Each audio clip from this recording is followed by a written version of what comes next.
Welcome to Fly Fish Live Series 2. Here are your 8 competitors for the World Final. Representing Australia, Tom Jarman. Representing Sweden, Jonas Olsson. Representing Ireland, Mark Driver. Representing Ireland, Sean Marr. Representing Ireland, Tom O'Connor. Representing the USA, Noah Shapiro. Representing the USA, Danny Sizek. Representing the USA, Kirk Lewis. These 8 men will battle it out for the title of Fly Fish Live World Champion. Good luck, guys.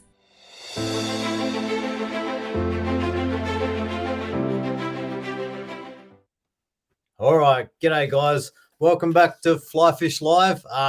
We have tonight some interesting news. We've got Tom Jarman up against Mark Driver for the coin toss. Mark Driver was in seat position to call the toss, but there's a bit of news come up. Let's cross over to Mark Driver right now over in Ireland. G'day, hi Josh, how's things? Good, thanks, buddy. Now, little bit of news tonight. Mr. Tom Jarman has actually had to pull out. So Tom has actually had to pull out. There's reasons that we can't disclose. So you know what that means? That actually pushes you straight through to round 2. So there's no first game for you. You'll come up against, I'm not quite sure. I have to have a look at the draw, but yeah, that means you're only be a bit more time for practice anyway. So means you're only 2 games away from being a world champion, mate. Be cool.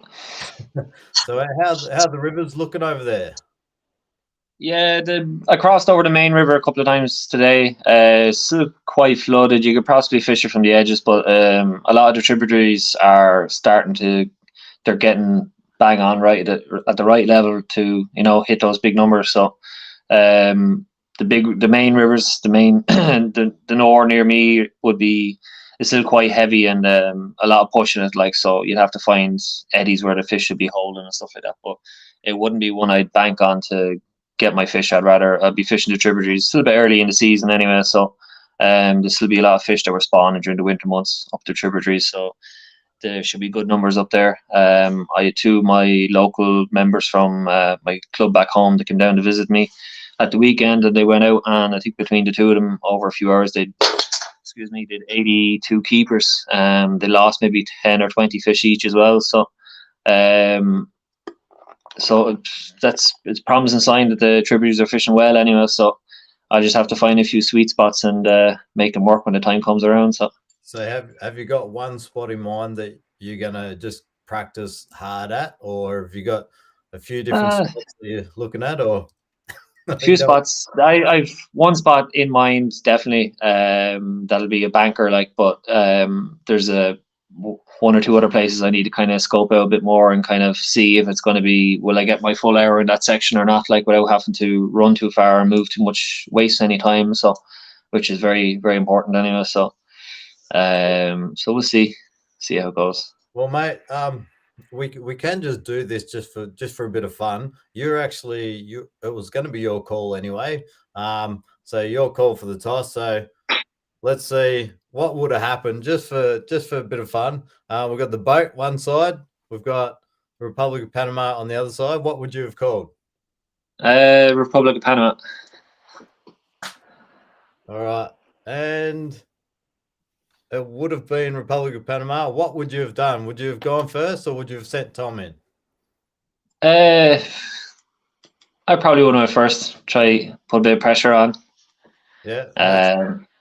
I'd rather than have the pressure on me. I'd rather, just go out there and aim high and set the bar. So Now, from your experience, during the previous rounds and stuff, like when you were fishing together, was there a lot of pressure there? And now that you know that you'll be fishing your first match, well, in the second round, you'll be fishing alone, either against a number that you're trying to chase or setting a number. Do you think that's going to play a big part after your experience with fishing at the same time?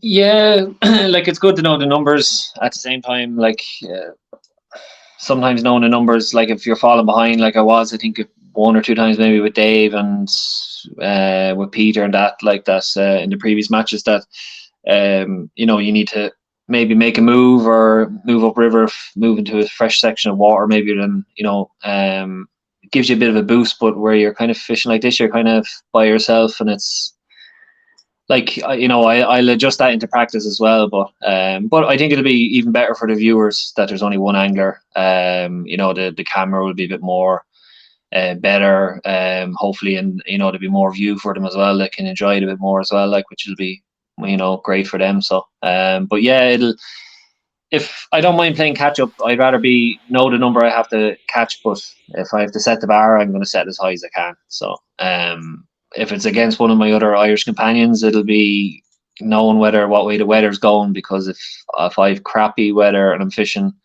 the numbers could be, you know, not so good, and then maybe 3 or 4 days later, if I'm against another Irish component, that's the levels might be coming just spot on. So, and when the rivers are dropping off a flood here in Ireland, they can be on fire, like so.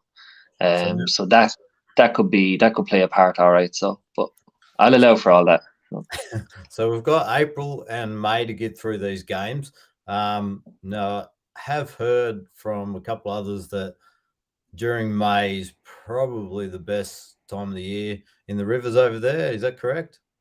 Yeah, end of April, mid-May. I know last year I've two patterns that are quite very good or lethal for that time of the year. So, no, maybe at the after the World Final. Nice. They work well, so I don't have to work on the patterns too much. I'll tweak them a bit and get the sizes right, and you know, the tone of the body. But other than that, it's I've a fair idea what I'm going to be fishing already. So fly wise, hopefully, and it's just get out there and then focus on the technique and in practice sessions. So all right. So now that you get a straight through to the second round, we've got what we've got Noah Shapiro up against Tom O'Connor. Who's your pick? Noah's, you know, he's up there. So I watched him last year. He had some good sessions, like so. Depending on what water Tom gets and what way the rivers are down in south of Ireland, will all play a part. So I say it could be tight. Like if calling a close one. Yeah, I'd say it'd be close. So if I don't know if I could. If you had to pick.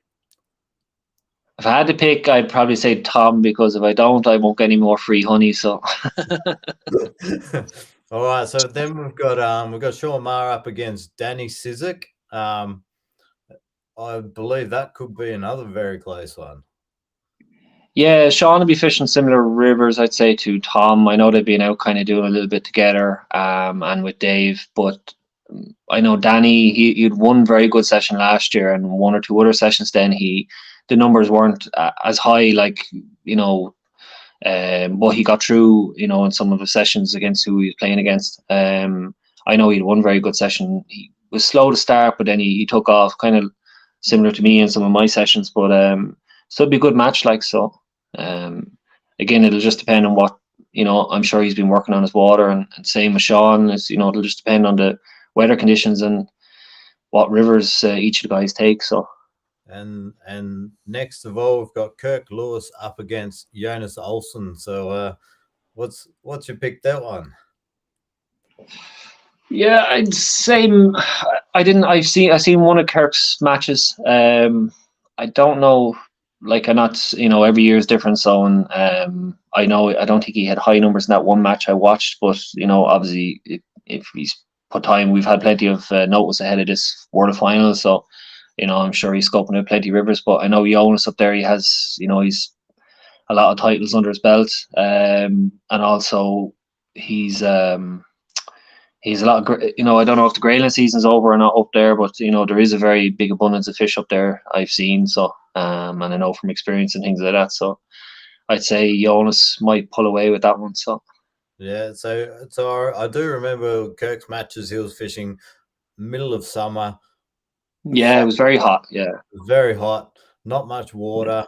So this time I spoke to him and he said there was a bit of snow over there still at the moment. So the season's just opened over there. So at the start of the season, is that usually pull a lot more numbers? Yeah, like if he's going to target the tributaries, like if I was here at home, or as I still am, I target the tributaries. The big rivers aren't fishing as much. Like normally I try hit the tributaries. The fish go out with the big rivers into the tributaries. They have less pressure on them during the winter months or their hibernation season to go and lay their eggs and feed and rest for the winter months. So your tributaries in the spring as the season's open can be, you can get hit very big numbers like so. If he's doing something similar over there, I remember last year, just as you said it, like it was very hot, and I remember he was catching very big fish too, like fish up to a couple of pounds, so which is great, but in a real fast paced 1 hour session like this, it's not the best. But if you're used to catching them, you can get them in quick, safely, obviously for the fish as well, then great. But it's it'll be interesting to see what he picks. So all right, so last up, because you get to go straight through the first round, second round, if you had to pick someone, who would you want to be up against? I don't mind it. I wouldn't mind maybe taking on one of the Irish boys. Maybe if I could get them out of the way, I'd feel a bit more. I feel a bit more pressured by one of them that I know that they could potentially hit big numbers down south, or maybe leave them till the end, till the river's kind of one or two of my other kind of sweet spots kind of maybe come into play. So I wouldn't mind giving maybe Jonas a crack. So yeah, have you been talking to Tom and Sean, the other Irish? Yeah, talking to Tom a little bit. I think I was on the phone to Dave there one day when he was with Sean. They were scoping out a few spots. So I briefly been kind of touching base with them, but kind of been busy with work and stuff like that to get touch base with them really fully just yet and have a full on chat. But be interesting to see. So awesome. All right, mate. Well, thanks for jumping on, and congratulations. You go straight through the second round. Maybe we'll try and sneak you on one of the other games, possibly for a chat, and be put good. a bit of pressure on the other lads and stir them up a little bit. Yeah, exactly. All right, buddy. Well, thanks again for jumping on. Have a great Easter, and we look forward to seeing your match when we get to it in the second round. Perfect. Thanks, Josh. Thanks, everybody. All right, there you have it, guys. Mark Driver has gone straight through to the second round. Tom Jarman has had to pull out due to reasons we can't disclose. But we have fishing first. We have Sean Marr is up first, Noah Shapiro and Kirk Lewis. They'll be fishing first out of their matches. And stay tuned for the game times. Game times will be hopefully coming up very soon, straight after Easter. We'll be getting those game times organised and looking forward to getting these matches underway. So stay tuned on our socials. Everyone have a great Easter. And if you haven't got the Fish Coin app yet, make sure you grab that Fish Coin app, free download, free to play, and see how many fish you can catch in 1 hour and challenge yourself and see what numbers you pull against these guys in the world final. But until next week, stay safe. Have a great Easter once again, and we will see you guys next week. Stay safe.